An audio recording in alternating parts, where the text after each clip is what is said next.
We are living in a computer-programmed reality, and the only clue we have to it is when some variable is changed and some alteration in our reality occurs.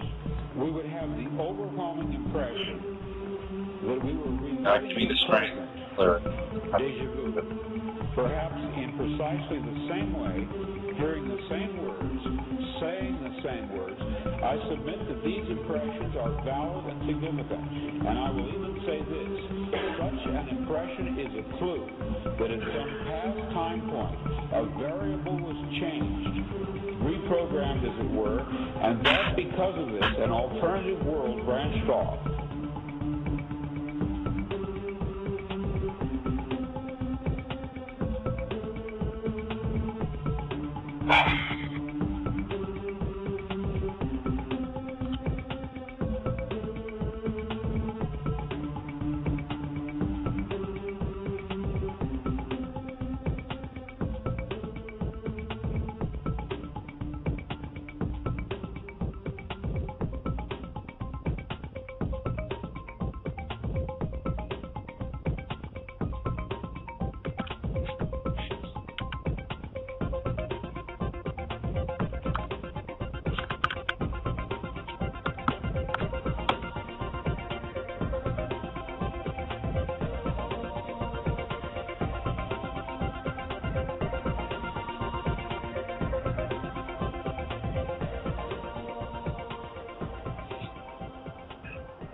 Good morning and welcome to the Friday FARcast. I'm your host, Robert Phoenix. It is the 13th of January, Friday the 13th.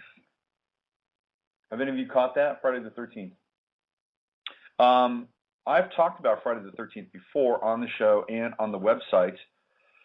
Many of you, or perhaps some of you, many of you, I'm going to say many of you, know the story behind Friday the 13th. Friday the 13th, one of the reasons why Friday the 13th got its bad reputation is that it was the day, Friday the 13th, it was October, Friday the 13th, that the Knights Templar were sacked in the south of France. And it was the day that Jacques de Molay was murdered. It was a big deal. And as a result of it, Jacques de Molay was kind of turned into the Freemasonic Christ, not quite along the same lines as Hiram Abiff, but very, very close. And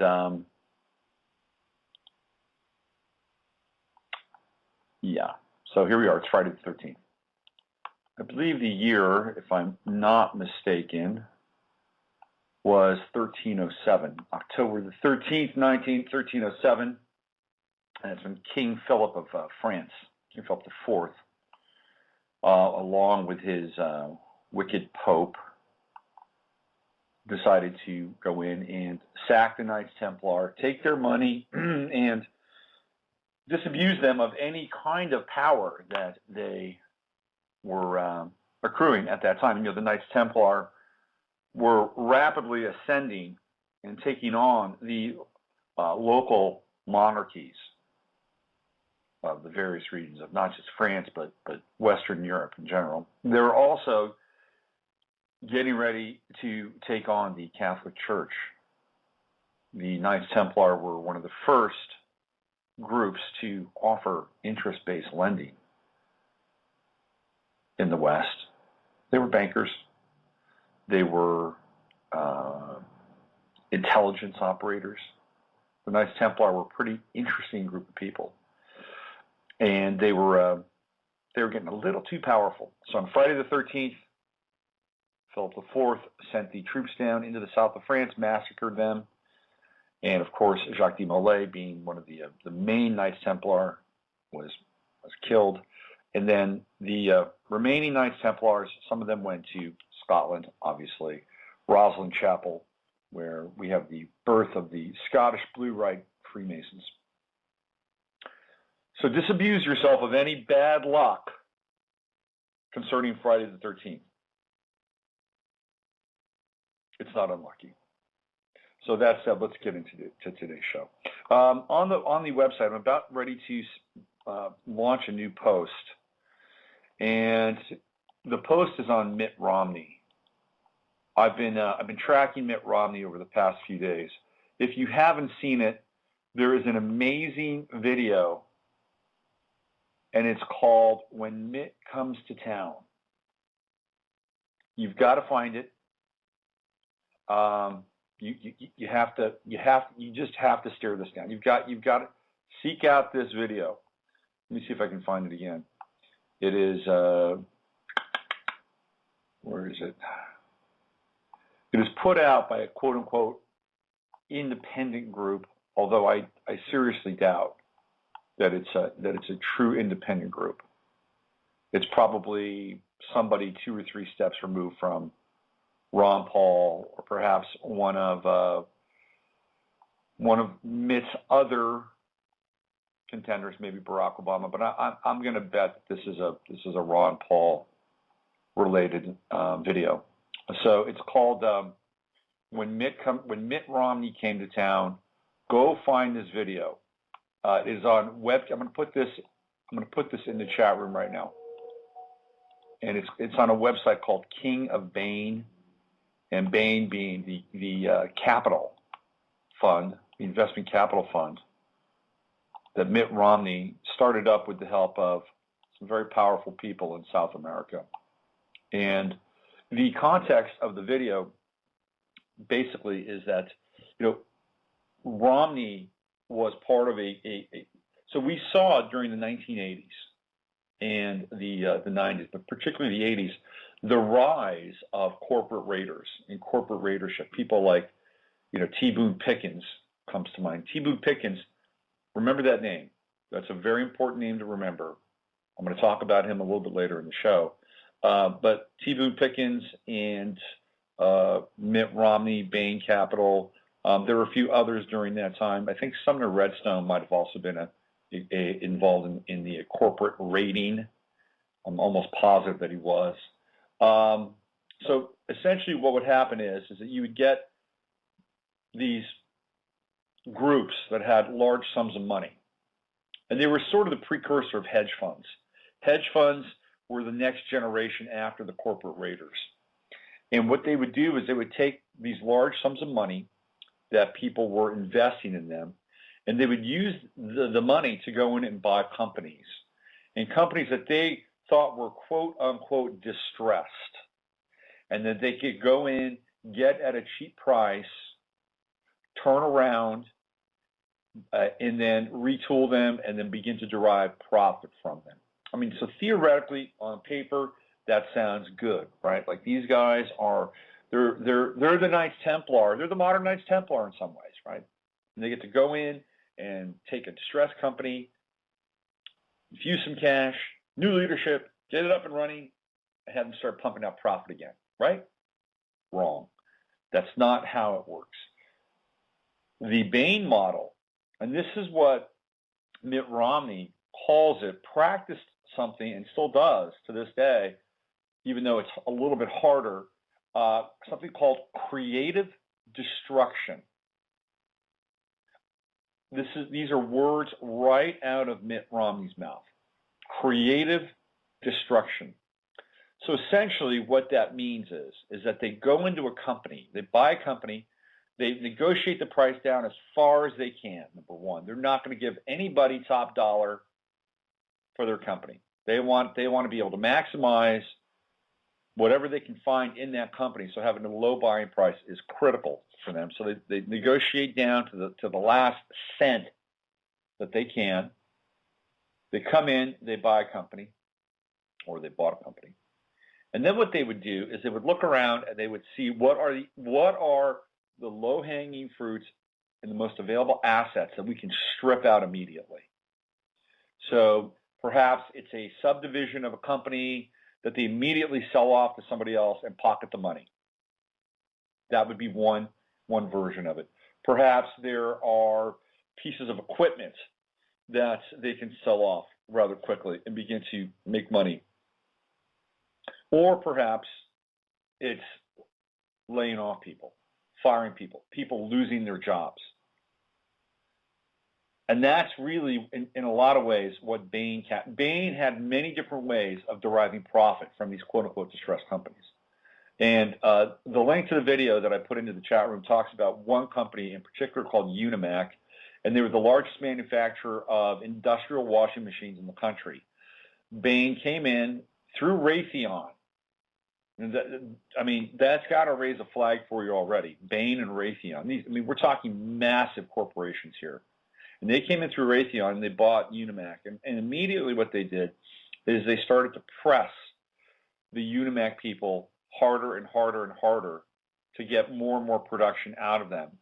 And as a result, the quality of their product went down. They started sending out machines that didn't have parts. Then they started laying people off. They essentially were just bleeding Unimac dry. And and you can get into the video. There are testimonials from people from Unimac, and they're completely stressed out. They didn't know from day to day if they were going to have their job, keep their jobs. And these are just basic people, basic normal people. These are your average Americans. And what Bain did essentially is they were like locusts, and they came in and they devoured, and then they sold the shell of that company off to a Canadian teachers union.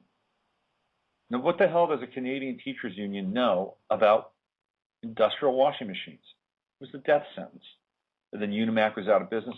3 plants, by the way, not just the one in Florida, but 2 others, done, out of business. Those jobs never coming back. Bain made a huge amount of money off that. They went in, they preyed upon this company, and then they left the metal carcass of it behind and shattered lives.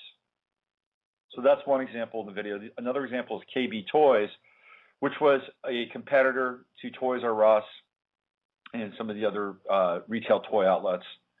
And Bain came in, and essentially what they did is they burdened KB Toys with debt. And what Bain did is they bought back all this Bain stock with the debt. So they borrowed. Here's what Bain did. They borrowed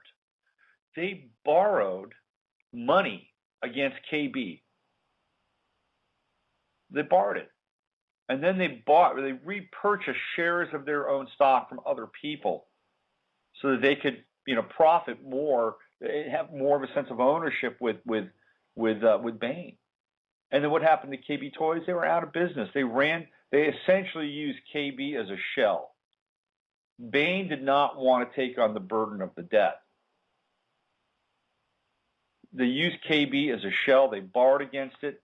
They took that money. They repurchased their own shares, and then they just discarded the carcass of KB Toys. And again, all those jobs. This is a history of Bain Capital. This is what Mitt Romney has done. He is a heartless son of a bitch. All right. Now, I'm gonna play another video for you. Okay. I put it in the chat room, and it's worth watching. Let me see if I can find it here on my computer. I've got a bunch of different windows open. I'm gonna pump the volume up. I didn't upload the file, but this is Mitt Romney. If you're in the chat room, you can look at this. If you're not in the chat room and you're listening live or on the podcast, have a listen to this. This is called Mitt Romney Meets Dying Medical Marijuana Patient.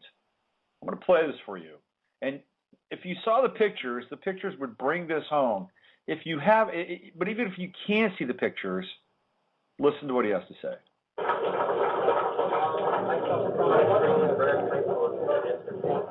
And I have to take medication or I'll die. Right now I'm weighing less than 80 pounds. I have all my life. I have 4 or 5 of my doctors saying that I only need proof that medical marijuana works.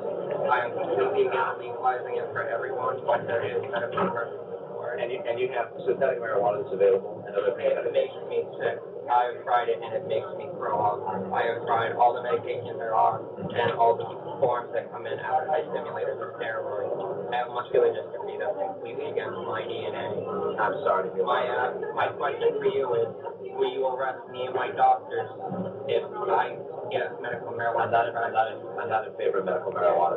So will you have me arrested? Excuse me. I'm sorry. You please answer my question. You have to answer his question, Governor? I think I have. No, he asked you if you were going to arrest him. He asked if you were going to arrest patients like him, Governor. You're going to just ignore a person in a wheelchair? I spoke with him. I know, but he didn't answer his question. All right, well. So let me just paint the picture. Maybe I didn't paint a good enough picture. The guy's in a wheelchair. He's got muscular dystrophy. Obviously, he's challenged. Medical marijuana offers him an option to have a better quality of life. He states his case to Romney. Romney says, hey, like a typical robot, synthetic marijuana isn't good enough for you? I mean, this is typical of these people. It's all about a synthetic relationship to life. Genetically modified foods, synthetic marijuana, fake companies that pretend that they're going to come in and come to the aid of distressed companies and literally just suck the lifeblood out of them. So he goes from being concerned in that moment, right, slightly concerned, to all of a sudden shutting the guy down and being utterly stone cold. Stone cold. That is Mitt Romney. You've got to watch the video. It's chilling. It is chilling. Another thing that Mitt Romney has said is that in a robust economy, there are people that will have to suffer. I am not making this up. In a robust economy, there are people that are going to have to suffer. If you look at Mitt Romney's chart, he has Venus and Aquarius right next to his midheaven. Now, Venus and Aquarius it's interesting in some ways, right? Venus and Aquarius can be very dispassionate. It can be very cool. It is open your arms up. We're in Venus and Aquarius right now. So Romney has been going through kind of a Venus return, which probably has helped his popularity to a large extent. Now he's about to come into, especially in March, late February, early March, he's gonna have a solar return, and this should actually, unfortunately, boost his popularity. He's got a stellium of planets in Pisces, beginning with Mars, then Venus. I'm sorry, Mars, Mercury, and then his Sun, all in the 10th house, 11th house. So he's going to have that sweep of Piscean planets, Venus in Pisces, Mercury in Pisces, Sun in Pisces. It will be good for him. I hate to say this, but it will boost his popularity. But he's got Venus in Aquarius right in his midheaven. He's got a grand trine, by the way, and that Venus trines Uranus in Gemini in the first house. And Uranus in Gemini boy, I tell you, that is an erratic transpersonal planet, right? Gemini is dual. It's dual nature. It's Janus. You show one face, you show another face. It's always kind of working on duality, polarity, opposites, and in a lot of ways is actually kind of intrigued by the whole thing. So here it's a very generational planet. Obviously, he was born in 1947. Uranus and Gemini in the first house. That was the time. Uranus and Gemini was when the atomic bomb was dropped on Nagasaki and Hiroshima. Again, two cities, right? And here we have Gemini being played out again. And there is an amazing sense of kind of, I wouldn't say duplicity, but sleight of hand, underhanded intentions. Those cities were passed again and again and again when they were doing the firebombing of places like Tokyo and Osaka. And the reason why they were passed was because ultimately those would be the targets for dropping the atomic bomb. So there's a suddenness.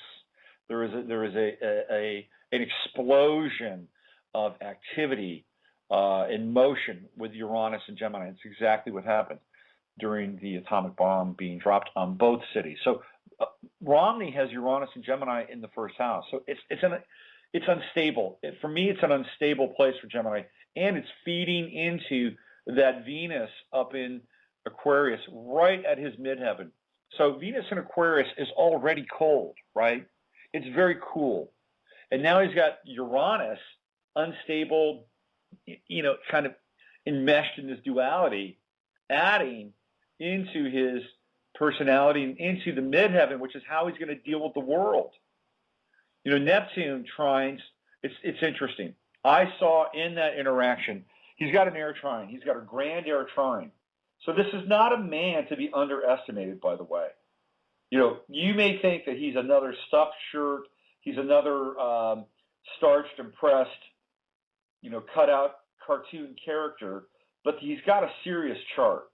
And, this grand air trine has obviously allowed him to be completely and utterly genuine and disingenuous at the same time, which in a lot of ways is the definition of a psychopath, right? I mean, he's completely and utterly integrated in his psychopathology. There's no cognitive dissonance in Mitt Romney, which is why he can sit there in front of this guy and listen to him and be concerned.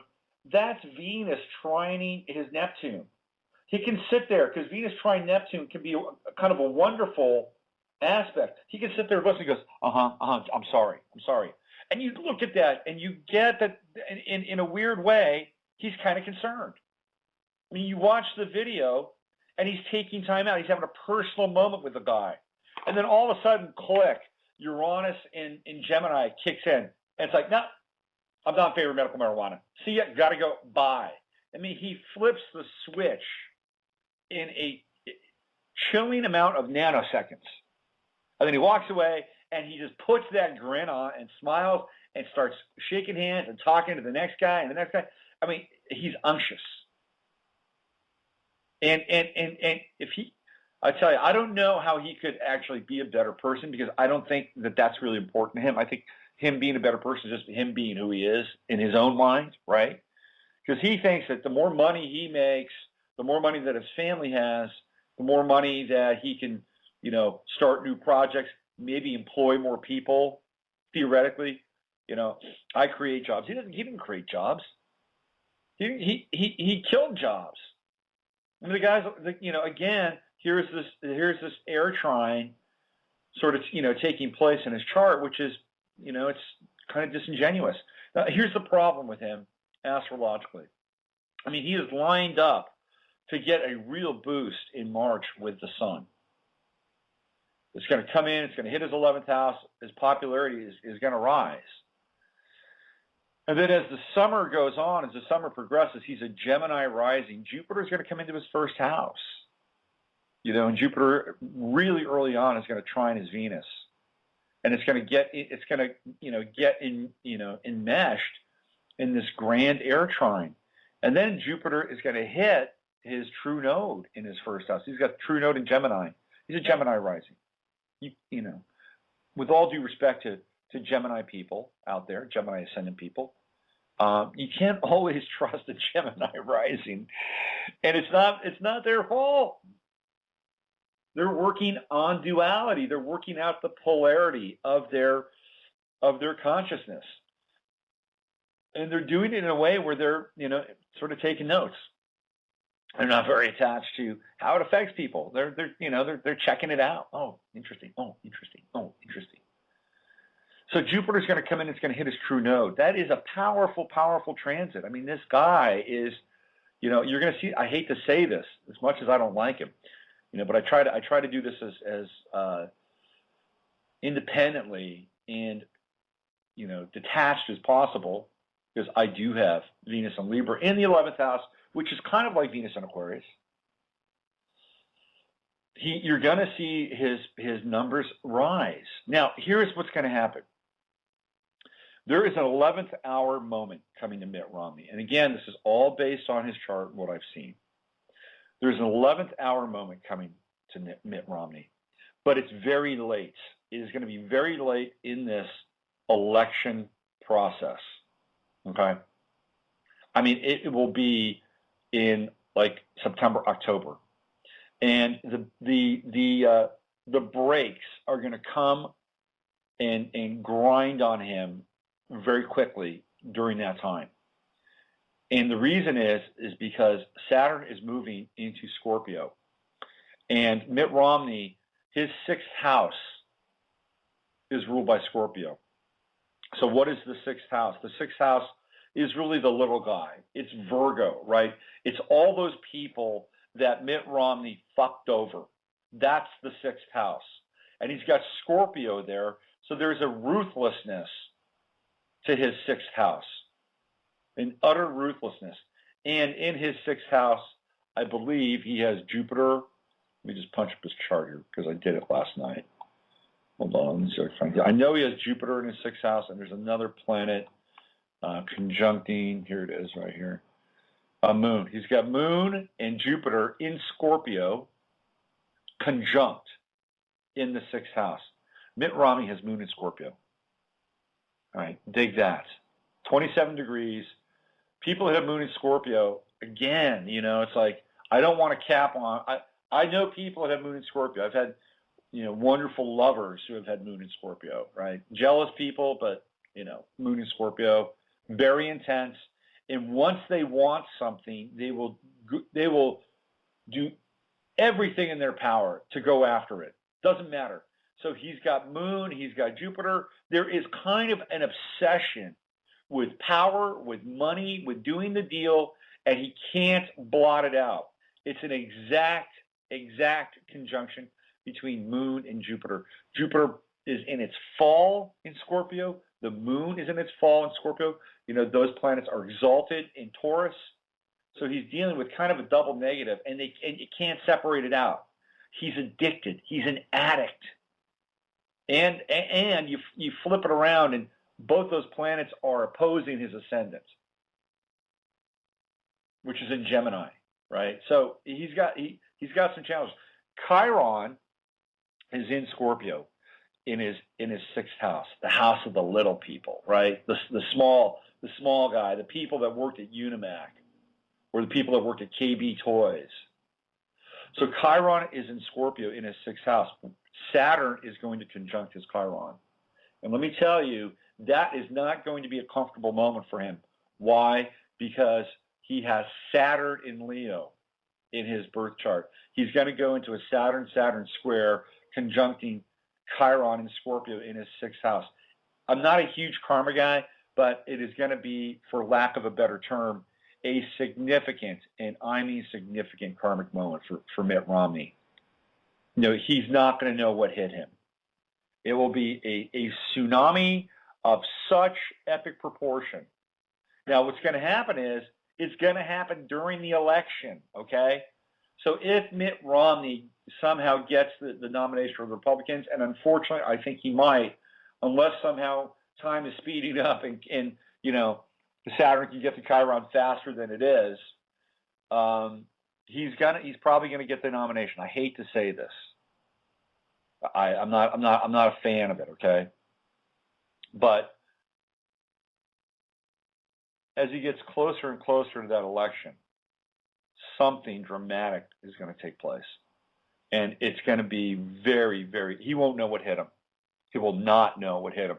Now, there's a possible scenario here, and the scenario would be perhaps there's a third-party candidate being Ron Paul, and maybe Ron Paul actually somehow miraculously gets more votes than Mitt Romney, somehow miraculously gets more votes than Barack Obama, and instead of Romney, splitting the vote between, instead of Paul splitting the vote between he and Romney, what happens is Paul splits the vote between Romney and Obama and somehow sneaks in. Now that would be, I tell you right now, look, there are problems with Ron Paul. Don't get me wrong. There are issues with his economics, but I'll tell you what, he would allow that guy in the wheelchair to have his goddamn medical marijuana. You could bank on that, okay? He wouldn't have turned away in that moment from that dude. And first of all, offer him up some sort of synthetic placebo or synthetic sacrament. He would have said, if I'm president, you get your medical marijuana. Trust me on that. He would say that. And look, Ron Paul would pose problems in the short term. And who knows? Maybe he's just Lucifer, with silver hair, and Ron Paul looks like he's the type of guy that is getting ready to be cast in the sequel to Lord of the Rings. Okay, that's what he looks like. And a lot of people don't think that that's very presidential.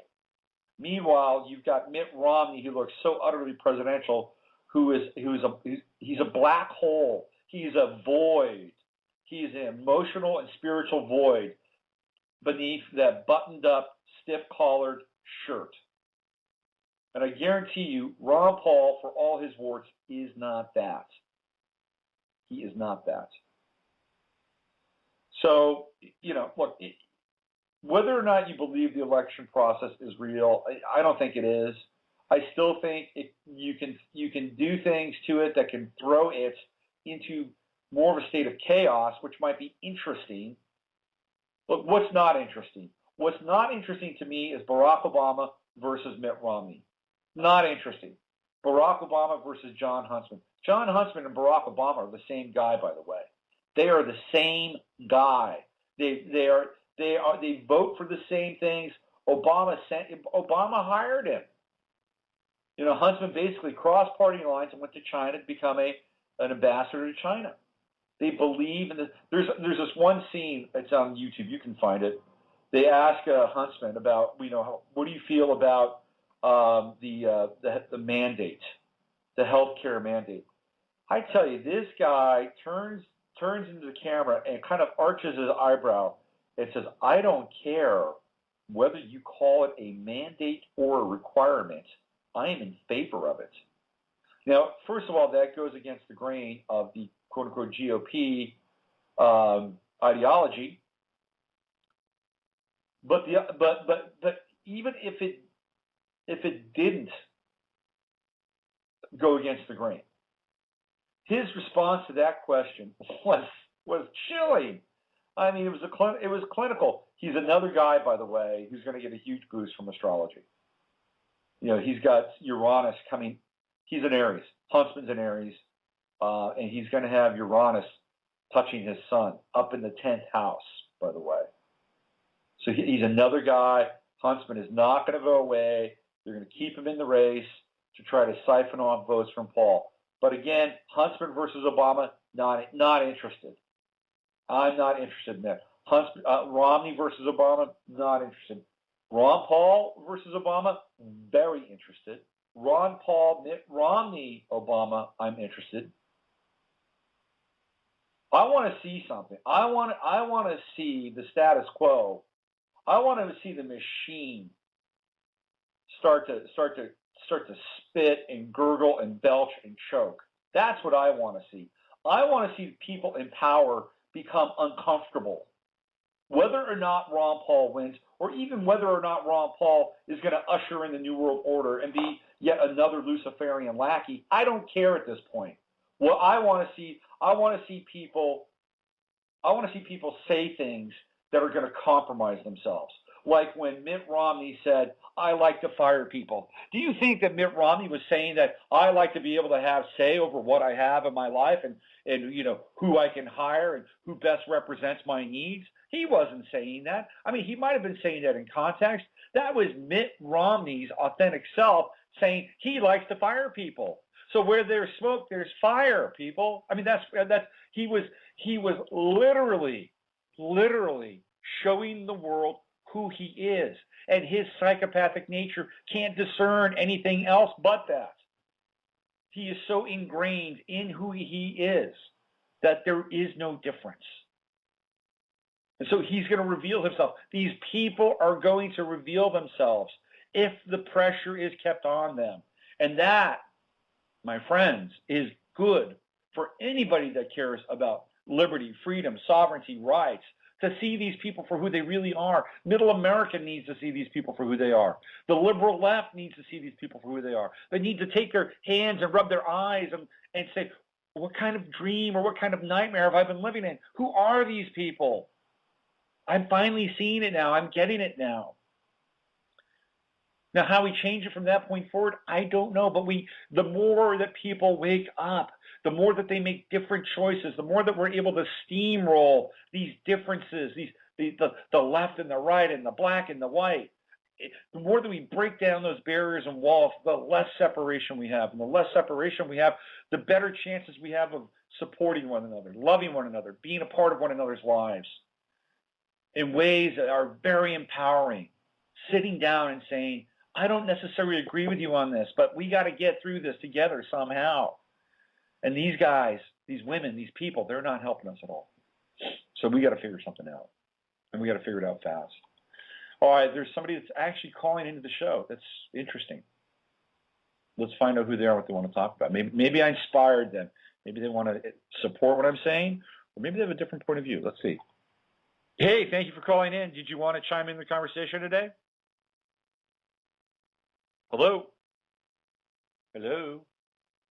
Going once. Going twice. I'm going to disconnect you. Bye-bye. So they were there, and now they're not there.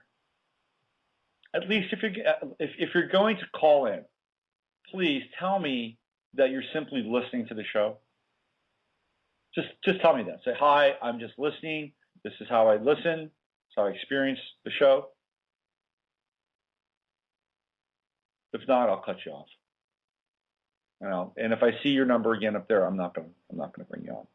I'm not even going to let you in the queue.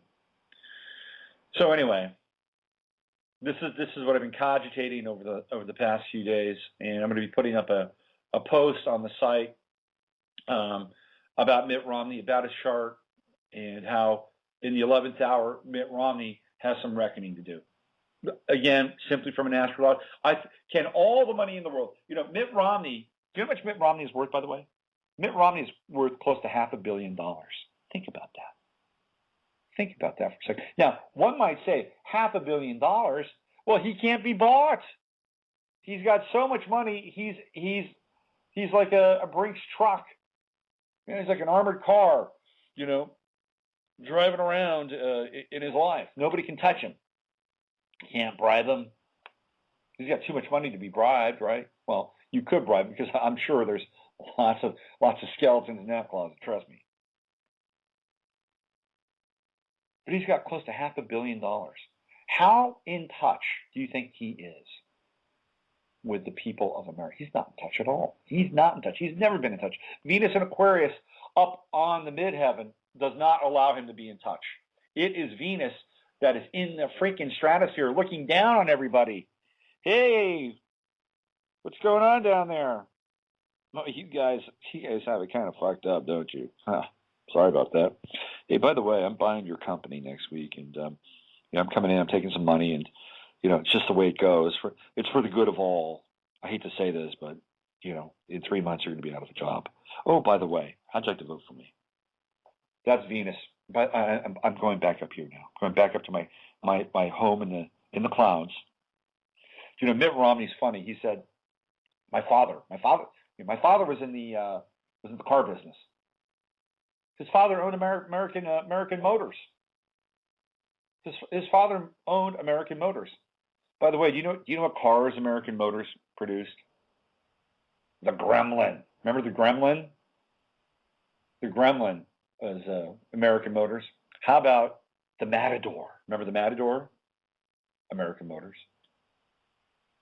What about the Pacer? Wider versus longer. The Pacer. Because, really at the end of the day, it's width that counts. I think that's what was going on in Mitt Romney's father's mind. The Pacer.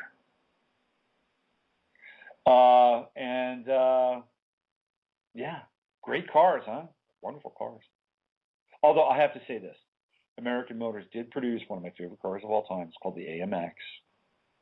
Can't find them anymore. Its cousin was the Javelin. Not as good. The AMX was kind of a cool car. Can't find them. Cool car. And then their last great best effort, they bought Jeep in kind of a Mitt Romney, Bain Capital kind of fashion. They bought Jeep and they created the American Motors Eagle Talon, which was an interesting car. It was an SUV/car kind of ahead of its time, a little clunky. And then where's American Motors now? Nowhere, gone, done. But Mitt Romney was born in Detroit, grew up in extremely wealthy conditions, parlayed his father's wealth into more wealth, more wealth, more wealth. He's a money machine, but not for other people. John Huntsman, by the way, born in Redwood City, California, where I used to work. And then he, I think, where did he move? I think he went to Utah after that. Huntsman's dad, the Mormons are they're fascinating in their own weird way, okay? Huntsman's dad was involved, I think he was a chemist or something like that. And his big move was he started his own company. He's one of these guys, I think he worked for DuPont or something. And he started his own company. And Huntsman's dad made his money by producing the styrofoam and plastic clamshells for fast food sandwiches. So, for instance, if you have had a Big Mac, you've made John Huntsman and his dad lots of money. They were the guys that made those clamshells.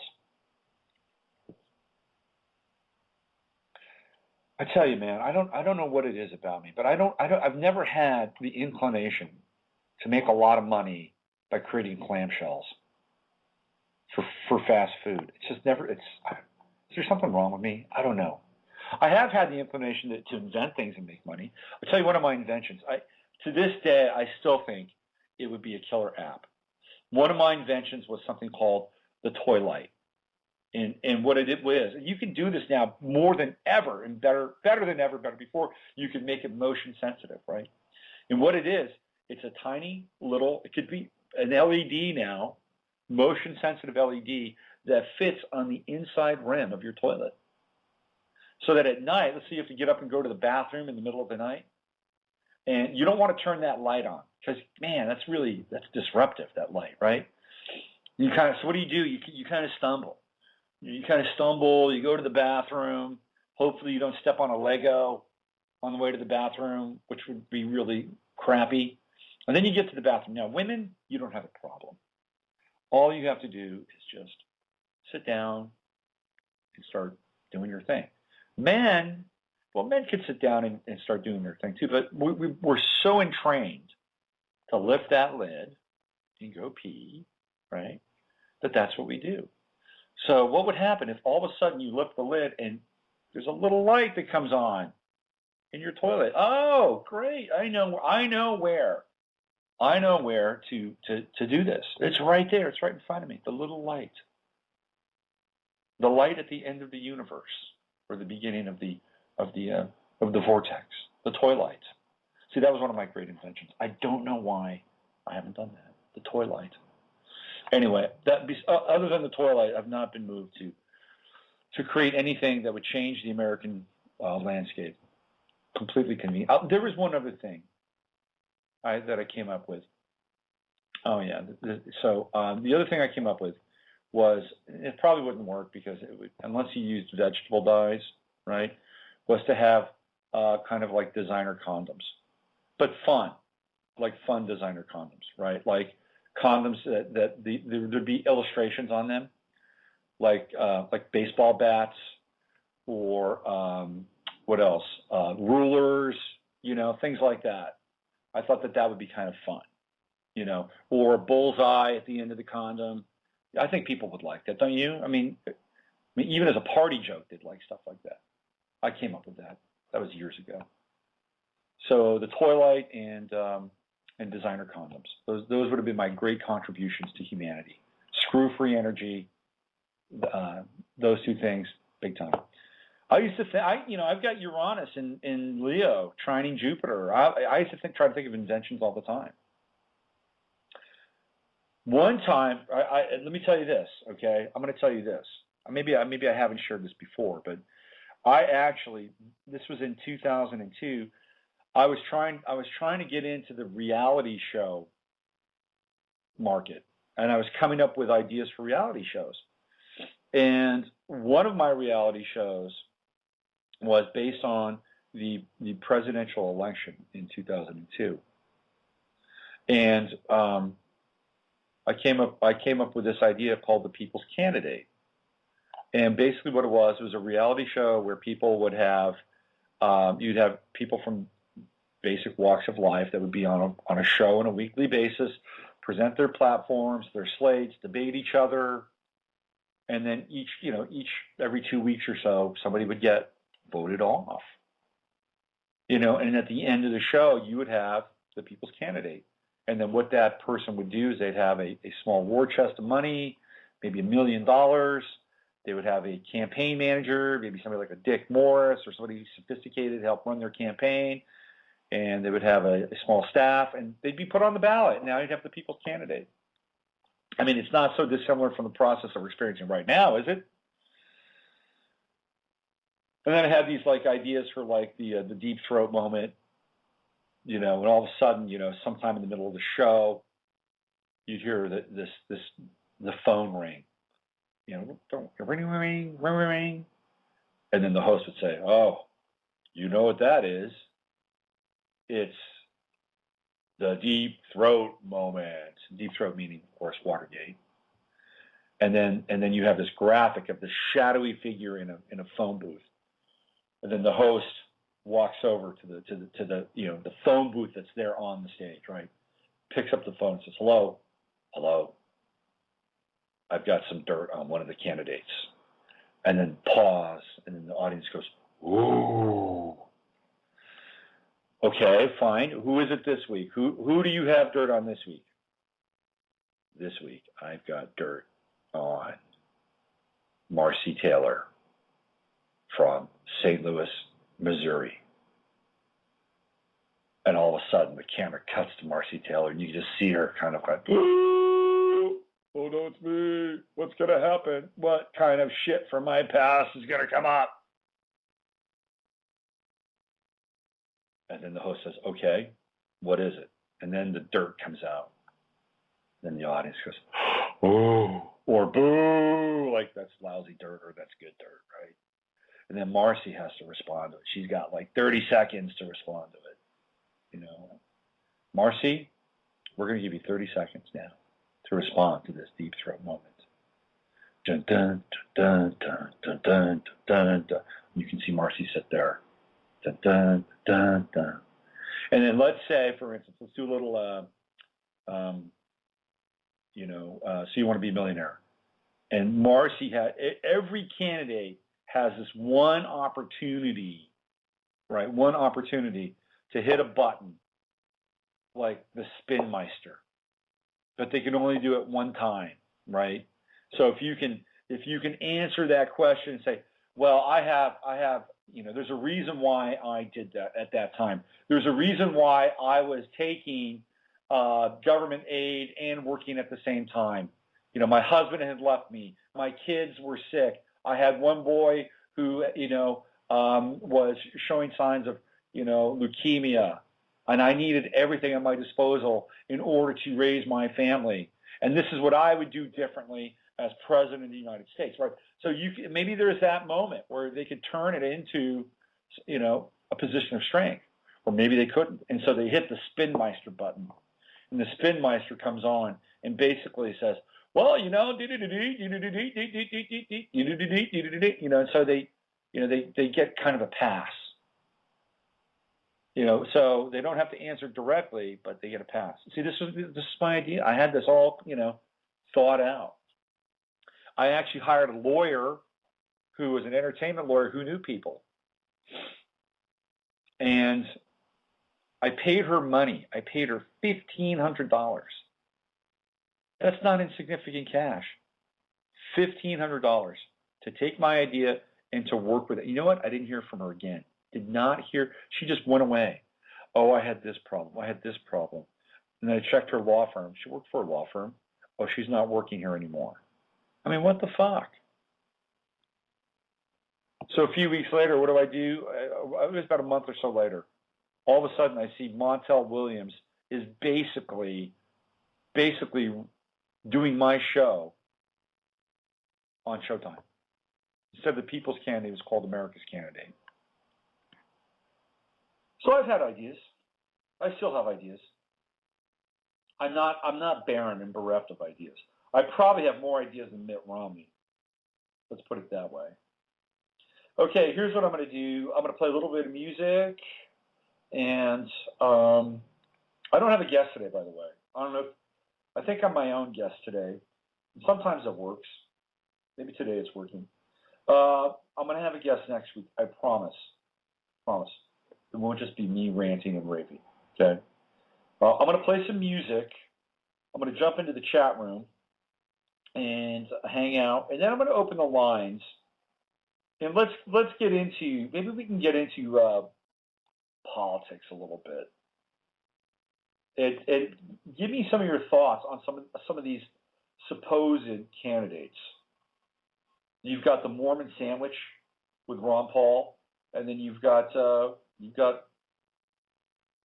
BO, the big BO, Barack Obama. I'd love to hear your thoughts on him. If you support Barack Obama, I'd love to hear your thoughts about that. We'll talk about that on the flip side of this music. Special introduction for this music.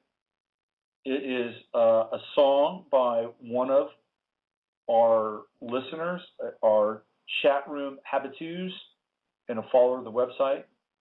You know her as Gionda, and this song is called Song to Save a Life. Your Candle. Okay, this is Song to Save a Life, Your Candle. Gionda Monique. Beautiful song. AB Positive is her collaborator on this track. I'll be back in roughly 5 minutes.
There's no way to ignore it.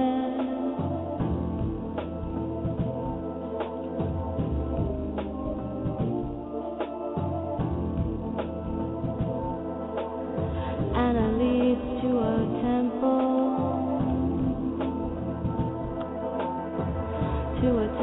in your mind.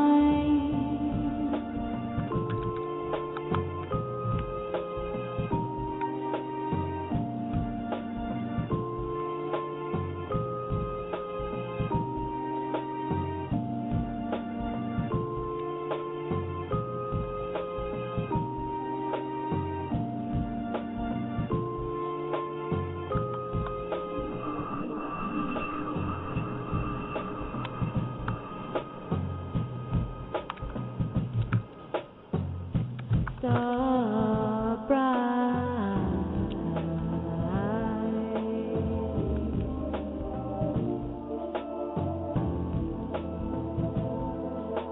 Furrows of sand embraced by light.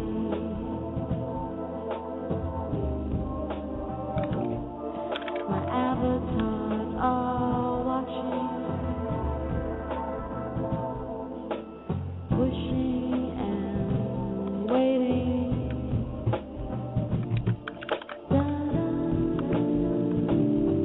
Whistling.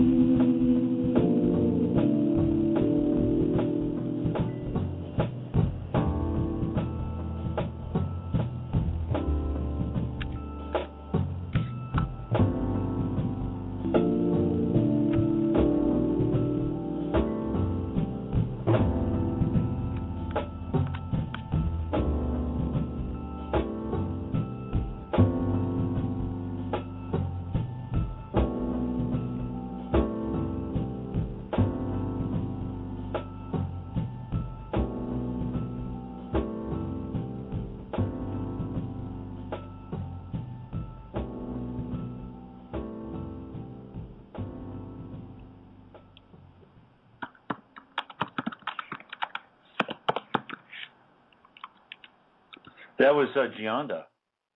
Gianda Monique. You can find out more about her music on Gianda.net, I believe.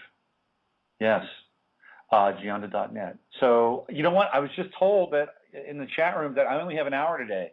I did not book 2 hours, which is fine. I don't have a guest. I can't talk for 2 hours. So we're talking right now about Tim Tebow in the chat room. He's playing tomorrow, and it is going to be a very, very interesting game. There is something mythopoetic happening around Tim Tebow. I think it even transcends Tebow's Christianity, to be quite honest with you, okay? So if you have any, desire to partake in athletic theater,